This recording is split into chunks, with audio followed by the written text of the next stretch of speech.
Welcome to the Orana podcast, a show about what you will find, what you will not find in the Cook Islands. And now here's your host, Chantal Napa.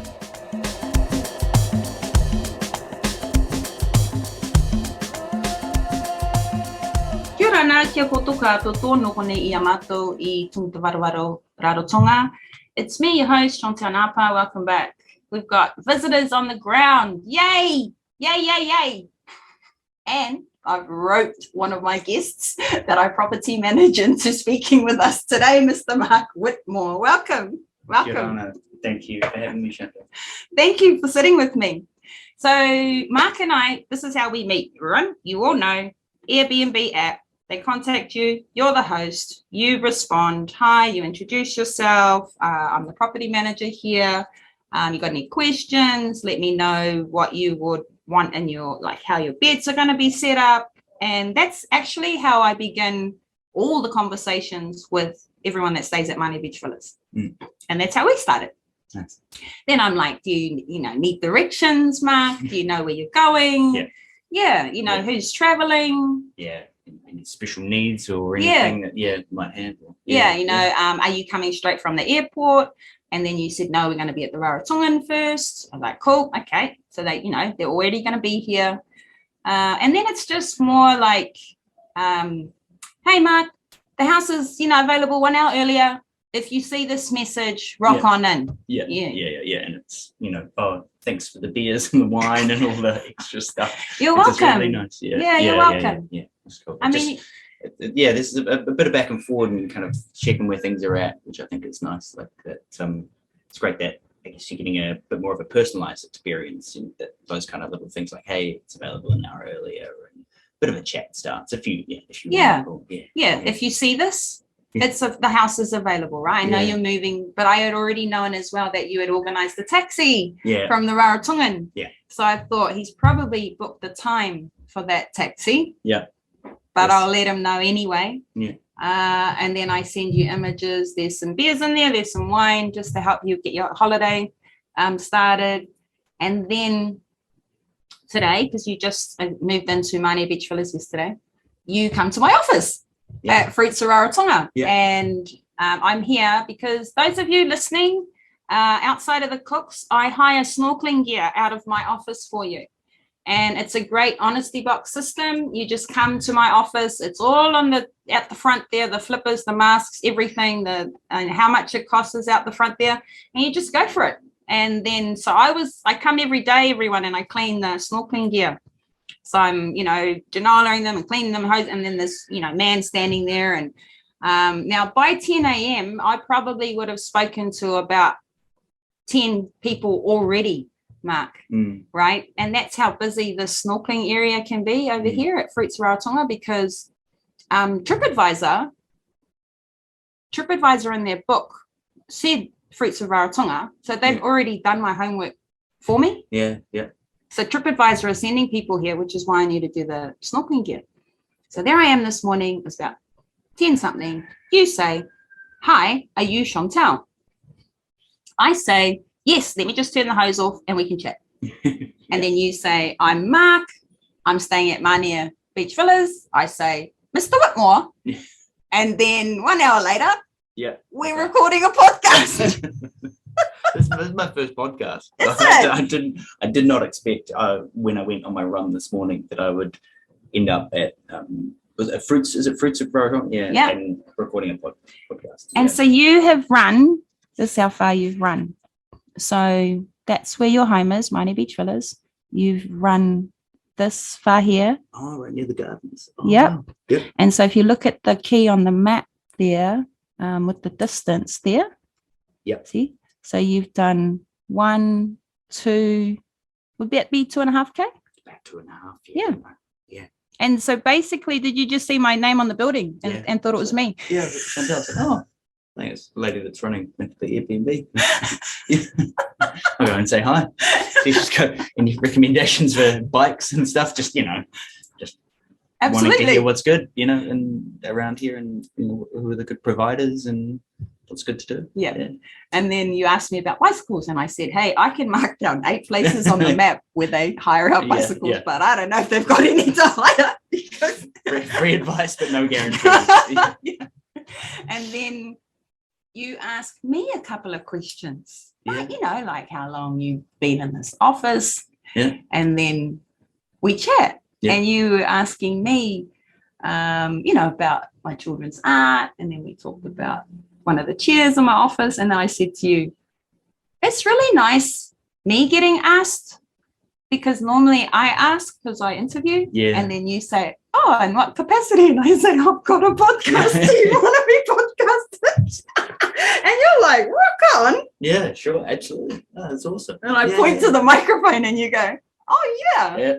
Yeah. But I thought it was really cool. You're like, yeah, we record them here. And I thought, oh, that's so cool that you could take like a shot front and just turn it into a podcasting space. That's really cool. Immediately too. Yeah. And I said, okay, just I'll get us some water and boom, we're on. Yeah. That's awesome. So your first podcast, we're going to come back to that. I think that's interesting. Yeah. So I'll try and make you feel familiar by telling you that 2 years ago, Mark, I didn't know what a podcast was anyway. I'm whispering that, everybody. Remember when I started this back in April or May 2020, I didn't even know what a podcast was as well, really. So, and to me, being on the other side of this, Mark, right, I was so nervous.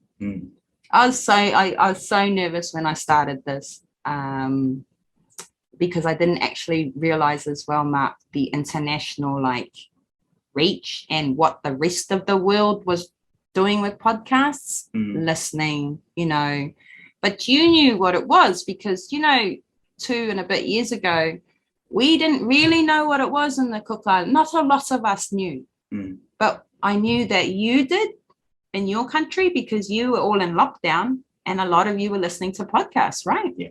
So do you listen to any podcasts? Yeah, I do listen to a few. I have a few regulars. Yeah, my wife as well. It's interesting. I think you kind of gravitate towards your interests. Yes. And you find the affinity with the host and the speakers, or whatever it might be, or subject. Yeah, discussion. So I have a few. One of them that I really got into while I was on parental leave with my youngest daughter was the Rich Roll podcast. I think he's been podcasting for a long time, since maybe 2012. I think one of the first consistent podcasters. And I got really into him after I had a spell on parental leave with my youngest daughter. I'd come off a really stressful time at work and was just looking for something different, something quite inspirational. And he's, I think he's classified under the self-improvement kind of banner, but I don't think he sees that himself as that. It's more conversations with people, but really enjoyed that. And I'd go on runs with the pram around Centennial Park in Sydney, which you'll know of. Yes. Having lived in Sydney. And just enjoy it as a nice way to engage with something, but then also have a bit of space for the world around you if you want. Yes. And sometimes I'll listen to some lighter stuff, like some football podcasts. Yes. Late at night when just looking to wind down a bit and shut the brain down a bit. Yeah. Just lighthearted football chat. The Guardian Football Weekly podcast is a good one for that, I find. Where's the Guardian? Is it Australian, New Zealand, or? It's from the UK. From the UK. So it's the Guardian newspaper, independent newspaper. Okay. They run podcasts of football. I think it's the most popular football podcast out there. There's a few different ones out there. Yeah. So that's podcasts on politics and. And how long were you in Sydney for? Oh, off and on, about 10 years. So I've had about 3 spells there. My dad was in aviation, and he found work in that area hard to get. Back in New Zealand, it's kind of maybe a bit like Cook Islands, maybe not. Maybe it's more extreme here, but it's a lot about who you know. When you're in a certain industry and there aren't many jobs around. So he struggled to find work in aviation, navigation procedures, and that kind of technical stuff. So he moved over and got a job in Qantas. And when I was about 18, and I was kind of a young 18-year-old, wasn't ready to go flatting yet, so lived over there for about 18 months, saved up money, and that was the first spell. came back to New Zealand to study. Sorry, this is life story stuff. No, it's great. Thank you. And came back to New Zealand to study and work, and my mates were back here at uni and having fun and stuff like that. So I missed them. And when my wife and I got together in 2011, and shortly after my dad passed away, we moved to Sydney, where she was now living, and spent about 3 years living there, and then travelled for another 3, Germany, and then we weren't ready to go back to New Zealand yet at that stage. I think we're still into the big city thing, so we went back to Sydney for another 3 years from 2017 to October 2020. We moved back to New Zealand and through when New Zealand was in lockdown, and did the whole managed isolation thing and stuff like that. And so 3 years off and on. So it's funny going back now with the borders open. Kind of, I realised how much Australia's imprinted on me. Like at first, like, that Trans-Tasman rivalry, but it's like, oh, it's kind of cool to visit Sydney, but never thought of myself as Australian, or it's everything's so dry compared to New Zealand and stuff like that. But now going back, I really love it. Really see it's less of an imprint. I don't know if you feel the same way. I do. Yeah. I do. But it was nice. It's been nice going back with the borders open a couple of times this winter. So that's me. Lived in it. Kind of see. My youngest daughter was born in Sydney, so I think there's that connection. And how old are your children? They are 6.5 and 3.5. 6.5 and 3.5. Yeah. And congratulations, you have another one on the way. Your wife's November. 24 weeks pregnant. Yep, that's right. Yeah. Yep. Congratulations to you both. Thank you. We're excited. Boy this time. So we had 2 girls, now we have a boy. So we'll see. Yeah. Are you going to be doing that pram again, Mr. Whitmore? Yeah. Why not? They have to find a good parental leave. Maybe I'll be listening to the Orana podcast as I run around. Maybe you will be. Wellington. You will be. Yeah. But I reckon I actually enjoyed my parental leave. Yeah. And I see from talking to you, you did as well. Yeah, absolutely. I didn't think I would. Yeah. But I really, really did enjoy it. Yeah. Because my mum said to me when I had Athena, and she was like, I said, when she's 2 months old, I think I might go back to work. My mum was like, hey, you know what? If you can, you'll never get this time back. If you can spend as much time as you can, and so I did. So I walked over to a terminal inside Vodafone in Townmark, and that was, I had Athena in 2009. So in 2008, 14 years ago, our telecommunications here was not as affordable as it is now. Yeah. Was not as fast as it is now. Yeah. Was not as accessible as it is now. And so I walked over to one of the terminals in Vodafone 14 years ago, and I flipped up the email and everybody in my, sort of contacts, and said, right, I'm pregnant, so that means I'm going to take myself off everything for 5 years. And if I have another baby, it's going to be 7 years. This is my PO box, and this is my phone number. Peace out. Yeah. You sound very good at managing expectations. Peace out. Yeah. 7 years later, Mark got back online. Yeah. But that sounds amazing. That sounds really inspirational. 7 years later, got back online, and you know what? I was like scrolling through Facebook. Nothing's changed. Everybody's still there. Yeah. Oh well, there you go.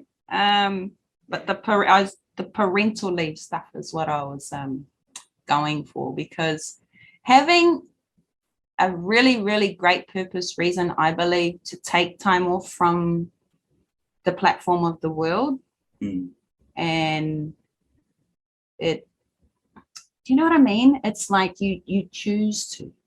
Yeah. And also the other thing is you have a really great parental excuse. Hey, my baby's tired. I've got to go and give them a nap. But really, I want a nap. Yeah. I'm a bit talked out. I think, yeah. Hey, my child is really excited. It's quite weird. You have a valid, absolutely, absolutely. Please take your baby and take care. Yeah, you must. Yeah, you must go and take. But it needs to be fed. But really, I'm hungry. Yeah, totally. So they're so funny, and when they become part of your lives, and they can almost be a crutch sometimes.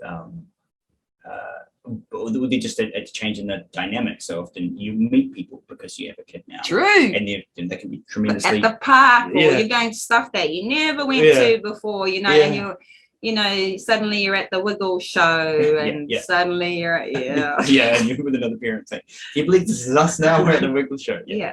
Yeah, it's really funny. But they can, so they're quite disarming, I think, in start conversations, and you meet different sets of people, and then also if you need to leave a social situation, you have a very valid excuse. Yeah. Centennial Park, because I lived in Sydney too. Yeah. And it's a beautiful park. Yeah. I like it. Yeah, I love that. I think Everyone in Sydney uses that park.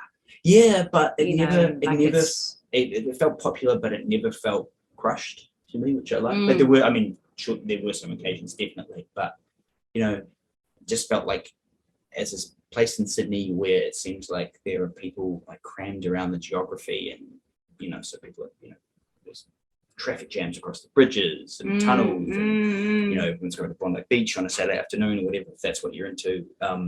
Centennial Park, I found it always seemed like there was more space than people, and it had a piece about it, eh? Absolutely. Yeah, it had a piece about it. Yeah. So the lagoons and the birds, and there's just people horse riding, or yes, people walking prams around. And then back then, Mark, I don't know if it's still, it was like 4 or 5 million people lived in Sydney then. Yeah. That's the whole of New Zealand in that city. Yeah. Yeah. But they had such a great, the train system and that. Yeah. Like it just moved people. Oh, absolutely. Yeah. Just moved people. People just flowed. Yeah. Nothing to do but complain about it while I was there. But, coming from, growing up in Wellington and being like, a mass transit system like this, this is amazing. Trains regular, generally on time. Like, it's funny what people complain about, but it's like, this is amazing. This is like world class compared to what we have in New Zealand. And then you did the 3 years in Germany with your wife. Yeah. And so you would have seen What took you to there? Oh, it was I've got a family history going back to Germany. A couple of things. So ancestors arrived in Nelson in about 1844, and that was always part of the family story that I grew up with on my grandma's side. And I was always thought it was really interesting, all these people, these migrants coming from the other side of the world, ending up in Nelson, and what were their traditions and beliefs, and what did they leave at the time and stuff. So that was always interesting to me. And then at high school, I had a really good friend who was on exchange from Germany, from Dusseldorf. And I dropped out of studying language when I was about 12 or 13, but I kind of regretted it. I realized how much I enjoyed learning, how do you say that in your language, or linguistics and language. I always thought it was interesting. Not really good at it, but always interested in it. And so I was like, I should pick up another language, maybe try and take that at, see if I can get into it, maybe study it at uni, because this was coming into being 16 or 17. And so I just picked it up, started learning German, studied German at Vic Uni, and managed to get a small scholarship to study in Germany for a semester. Okay. It's one of Germany has lots of those academic scholarships. It's one big one funded through the government called the DAAD, and just picked up one of those, studied, and I always wanted to go to Berlin because I learned about that city during German history classes and stuff, and went there for a semester, and loved the city. It's one of the most incredible cities I've ever lived in, and highly recommend visiting there, living there, so anyone is interested. And just was there for a semester, but my dad was sick back in New Zealand, so I had to come back, and did. And then after some time again in Sydney with my wife, I was like, we should go back and live there. You'd love it there. And I somehow managed to convince her. She'd never even been to Germany. She'd never been to Berlin. And we stayed there, and we said, we'll try it for a year, see if we can get work and stay for a year. And we were there for about 2.5. So had some lifelong friends and stuff like that. And I love travel. Yeah. I learned so much, and I'm sure everybody else does who's listening. That's the thing about travel, you learn. Yeah. And you food, language, culture, architecture. You learn about history. You learn about, why this got built there, how that got built there. Why it's still standing and everything else around it was bombed. Absolutely. Just Totally. I love that bit about travel. And people. And who's the chief of this region? And, because we started talking that because you were looking at the art in my office, and I said, "Oh, those are all done by my children, Athena and Desiree." Who and are amazing artists. And then you looked at the last one and said, asked me about that, and I said, "Oh, that's our chief of Whakapakitumu, Rarotonga. Pa te Peru Te Ariki Upokotini Ariki." It was painted by Bernhard in 1996, who was German. Who was German. Then I got the map out of Rarotonga and I showed you the jurisdiction of the area that Pa Ariki was in charge of. And you're like, that's huge part of Rarotonga. I go, yes, she's, pretty much in charge of from that area there all the way through Matavera, Ngātangiia, where you're staying, Titikavaka, where you are now. And then we just, and then we started talking about Raro. And I was like, actually, let's talk about your trip to Raro. Hey. And welcome to the podcast kind of thing. Is this your first trip here? No, it's my second. So we came here when I was about 12 or 13. Oh, your parents brought you here. It was a bit of a nostalgia trip for them because when my dad was starting out as a pilot, he worked at Raro for a little bit. What is now Raro? Mark Whitmore, how cool is this? Your dad worked for Rarotonga? I think it had a different name there, maybe Cook Island Airways. But back in the day, I think he did some contracting. So how many years ago would this be? If people do the maths, they can add the 12 and then, so he was here in the early 80s. In the early 80s? I think late 70s, maybe early 80s. Wow. And the little airline at the time. Maybe sometime 78 the years after. Wow. I think they were here for about 6 to 9 months, just taking folks on the tourist trips to Arotaki and things like that, helping out Ewan Smith and when he got the airline started. So Ewan Smith, everybody owns Air Rarotonga. Those of you listening who don't know, he still owns Air Rarotonga. So 1978. About that era. 1980, right? Let's just say 32 years ago. So your dad was flying the Oakstaki route. So as a young pilot, I hear this now from talking to his peers and people who work with it. People get passionate about it, but it doesn't really pay anything for a long, long time, or it didn't back then. At least it's probably still hard graft now. And you start working for small airlines. And a friend of mine a family friend, is a pilot as well, and works here in New Zealand. So he kind of did similar things, like flying in Africa, Cessnas and stuff like that. And that's what my dad was doing, building up his hours and flying here. So they had a strong connection to Rarotonga. He lived here for about 6 months or a year or something, and with 2 young kids, so it was preschool for both my older brothers, and just had funny stories of local kids. You're talking from a 12-year-old. No. So I wasn't born yet for that trip. Oh, you weren't born yet. No, this was the older. This is why we came back when I was 12, because my parents had lived here. Thank you. Well. Sorry, I'm back on track with you. Sorry, I probably lost all the listeners. No, I've got it. So that's why it was a kind of a nostalgia trip for them, coming to the Cook Islands and Hawaii. So for them, they just had great memories of my eldest brother playing around with the mud with the local kids, and then them bringing it back home. It was like head to toe in the mud. You could just see the little eye holes. Yeah. And we don't bat an eyelid when our kids do that. Yeah. We're like, you're having fun. You're having organic fun. Yeah, in the mud. Yeah. Go play. It's it's funny, and so they'll do that and feed him bananas till he had an upset stomach. And they would have known a lot of people. you Yeah. know, when they came back, when you were 12 for that holiday, Yeah. they would have known a lot of people here, and you most definitely would have ended up at Ewan Smith's house, you know. Oh yeah, we did. I remember going around there and Visiting yeah, him. and his family and yeah, I've got it was I have wonderful memories of that because you know, like this the relaxed attitude kind of starts. I think when you're back in the Cook Islands, and my dad and my mum were really relaxed, and you know, like busy, hardworking, raising a family, you know, and so it's nice to see them in a relaxed environment. And yeah, when we came back, we I think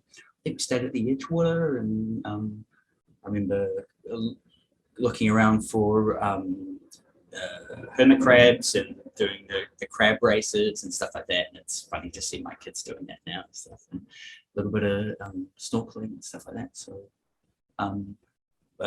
my wife being 24 weeks pregnant, she wanted a baby moon. And I said, you know, I wanted to get back to Rarotonga and see it again, and had wonderful memories of being here when I was a kid, and that I think our kids would love it. Here we are. Yeah. So, yeah. Well, what we're going to do is, would you like me to connect you to Ewan Smith while you're here? Oh, I've messaged him, and I'm good. going to try and catch up with him if we can. I believe he's super busy with the airline. So we'll see how it goes. Yeah, but, Good. yeah, no, yeah. Our management is still be very well known around town. But yeah, very busy Cool. man with operations and stuff. So Cool. we'll see how we go. Yeah. This is all lovely. Thank you. No, it's all good. Yeah. You know, that connection and how you ended up liking and loving Rarotonga. You know, you got brought here as a 12-year-old, and then you've brought your family here, you know, who are 6 and 3, and you're making those memory connections as well. And yeah, because you were at the Rarotongan Hotel, weren't you? Yeah, we were. For the first bit.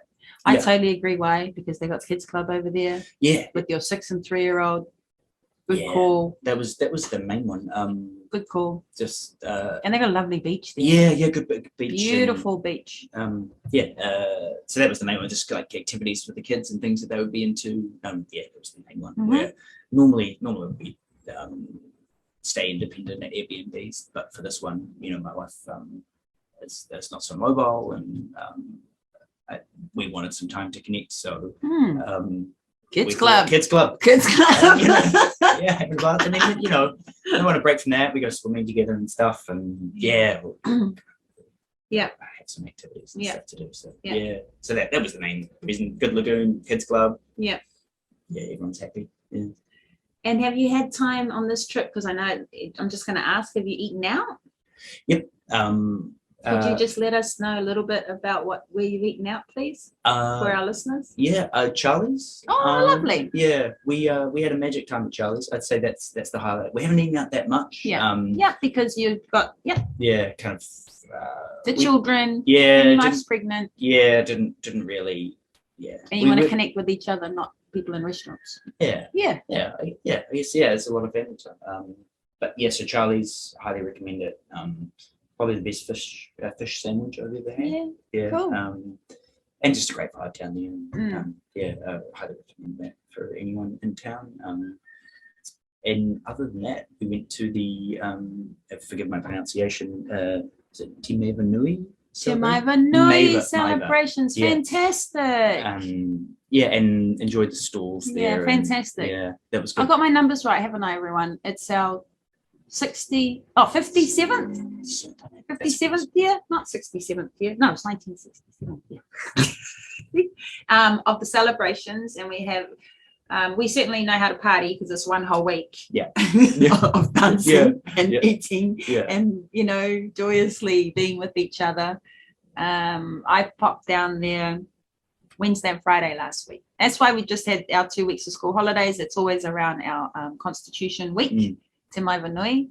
Did the girls like the dancing? Loved it. And the Absolutely singing? loved it. Yeah. Yeah, they demanded the next day that we buy them head A so they could dance like Flowers for your head, Yeah, so they could dance like the performers they saw. And just phenomenal. Yeah, it was really amazing to see it. Yeah. Nice. And in that context as well, as part of the National Auditorium. It's massive context. Yeah. Like it's not a little gig we're talking about, everybody. This Constitution Week that we have every year, July, August, because August the 4th is our Constitution Day. It's massive. We're talking hundreds of performers, which is why it takes a week, because they might have 5 performances a night, which is the drum dance section one night, then they have the legend section the next night, then they have the play section the next night, then they also have a night of our beautiful church singing, on the Sunday night. Yeah. So it's a very big theatrical performance of color, music, drumming, singing, costumes. Incredible work that goes into the performances. From what we saw. And this year's theme was about the importance and necessity of our local medicine. And so you would have seen a lot of that come through in the singing. They would have been talking about the different like the herbs that we have. And then you would have seen that in the legends and the performances of them, picking up that herb and putting it in bowls and then mixing it, and then what its use is for your eyes or for your elbow or for your nose. So that's what the theme was this year, the importance of our local medicine. Yeah, that was really good. I might ask you, during one of the performances, it seemed related to grinding up herbs or traditional medicines, and there's a couple of words they're repeating, which is tuki tuki. Tuki tuki means to pound it. Yeah. To pound it. Yeah.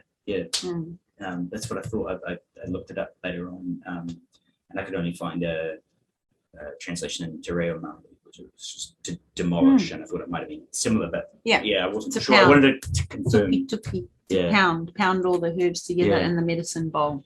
And that was awesome to see represented in the dance and performance, and kind of understanding the theme behind the whole celebrations was really cool. And for being an outsider and not a Cook Island Maori speaker to kind of see that, I think they're referring to preparation. Isn't it great though? Because it's like going to the opera. Yeah. And even if it's in French or something, right?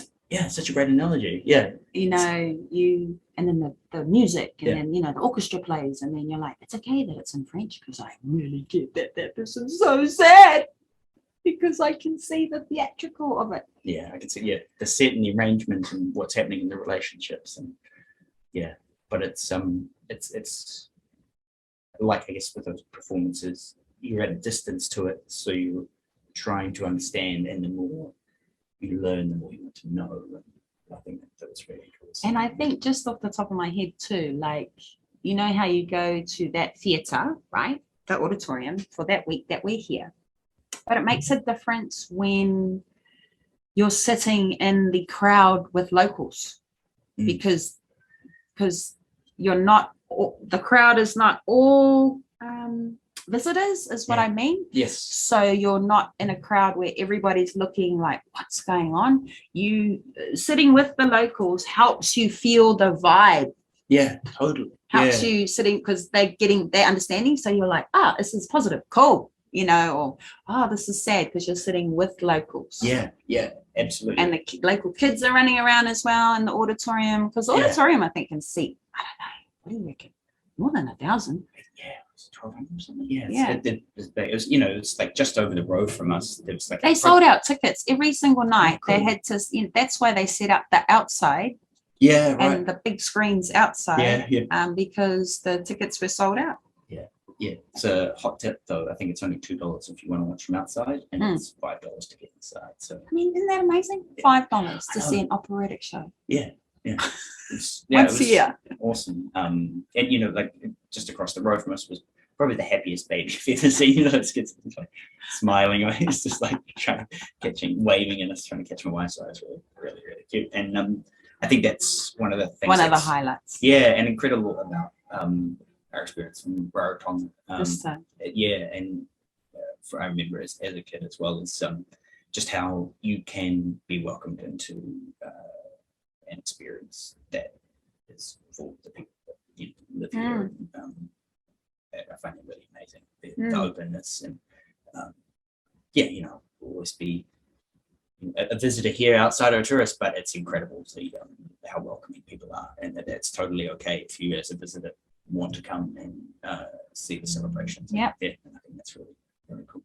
And I noticed this trip that you decided to do the taxi thing. Yeah. Taxi thing. Have you been busing and stuff like that? Taxiing. No, we haven't really been on the bus. I do want to take the girls on the local bus if we can. We head off on Friday, but yeah, I don't know. Upon reflection, maybe a car would have been better. I don't know. It's just because my wife's not so mobile at the moment, and the type of holiday that we wanted was really a go to the resort, just hang out. True. Go to the lagoon. True, because if you'd hired a car, it would have been sitting in the car parking lot for that time. Yeah, and it's a weird thing where if we'd had one, we probably would have gone out more, and then probably would have done stuff that was tiring in a way. Yeah. So I hired a car for a day because, in a bit of a salute to my dad, on the last trip, on that trip we did as a family, not in Raro but in Hawaii, he hired a convertible Mustang to drive around for a day, and I just remember he had such fun, and he was when he'd be in the front seat, it was a convertible, so he'd spray the windscreen wipers to get us in the back, and it took us a while to work out. We were like, it's a beautiful sunny day in Hawaii, why is it raining? And he was just laughing, spraying us. I like his sense of humor. Yeah, so it was a bit of a nod to my dad to hire a convertible Mini Cooper and Oh, drive around lovely, the yeah. island, and yeah, it was just neat, but just Neat, for a day, yeah. just to go to the markets and Perfect. Charlie's and Perfect. and then, but really we haven't used it otherwise, it just sits there, and it's a rental car, I guess, between Oh, they range. They 60, 80 range. bucks a Yeah, they day. range from, depends how long, could be 45 a day if it's more than a week, could be 50, 60. But then it's Yeah. like the Mini Cooper, it's and if it's only one day, It's about 120. but it is what it is, and Yeah. it did what you wanted it to do. It gave you those memories, Yeah. of having your children in a Mini Cooper, Yeah. well, in a convertible. Sorry. Yeah. And they're just across the road from the Rarotongan, the Polynesian rentals who have Yeah. that, so nice and easy for everyone listening. And we could sort out child seats and things like that. That was all doable. Like, just had to fill out a few forms in advance, but Yeah. that all worked out. But so we did it that, and but my oldest said to me, to be honest, Papa, it's a bit of a squash in the back here, and we didn't hire it for 7 days. Yeah, my wife's got like crutches across the front seat. So it's like, just do this for a day. But, no, it's good. Oh, lovely to be honest, Papa. Yeah. Yes, Papa. Cool. So it's good. No, it's but another cool thing about getting a taxi is you just chat to drivers and True. find out what's good locally. And, True. Wanted to try and make fresh sushi. Was asking where the best sushi places were in Murray, fresh fish places. So it's in Murray. So you can get tips and stuff. So I guess that's an unexpected benefit. No, I like that. That's a good point. Yeah. That's a good point. Yeah. All right. Yeah. So I really, really, really, really appreciate you sitting with me, because I pretty much sprung it on you. But thank you for sharing. Oh, thank you for having me on my first podcast, and I hope I didn't bore your listeners too much with life story stuff. But you've got a wonderful shop here and Concierge, and you've been so friendly. If I can return the favor, it's been awesome to sit with you. Thank you, everybody, for listening. Look, in gratitude to everybody, the show, it's just how we roll. Today, it's a teacher. Tomorrow, it's a pilot. The next week, it's a farmer. The next, it's all, everybody has a story. And I appreciate you, Mark, Mr. Whitmore, sitting with us. Nō nia mātou, everyone. We're going to finish up for today. Aroa means love. Kia koto katoa. Kia orana, may you live long. Airera, farewell. And kia manuia means lots of luck. Thank you. Bye for now.